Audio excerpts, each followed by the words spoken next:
Il ne faut pas se définir uniquement par sa religion, parce que sinon vous êtes dans une espèce d'assignation communautaire, identitaire, religieuse, où on a l'impression que vous n'êtes plus que musulman, l'homo islamicus. Donc, vous êtes aussi marocain, vous appartenez aussi à des régions. Ce pays lui-même a eu des sédimentations dont parlait tout à l'heure Jackie sur la manière dont s'est construit, je dirais, le Maroc. Et c'est important de reconnaître qu'on est dans une espèce d'identité plurielle.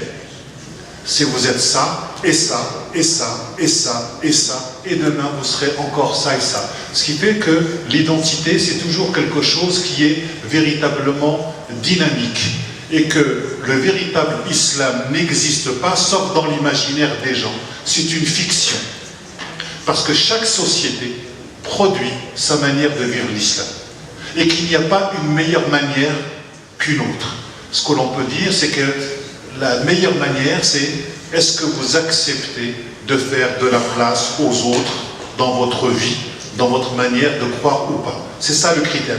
Finalement, la différence n'est pas entre musulmans et juifs, entre croyants et non-croyants. La question n'est pas là. La différence, elle est, est-ce qu'il y en a qui acceptent de faire de la place aux autres ou pas? Est-ce qu'il y en a qui acceptent le doute ou pas? Et je terminerai simplement par cette phrase en disant que le contraire de la connaissance, ce n'est pas l'ignorance, mais ce sont les certitudes.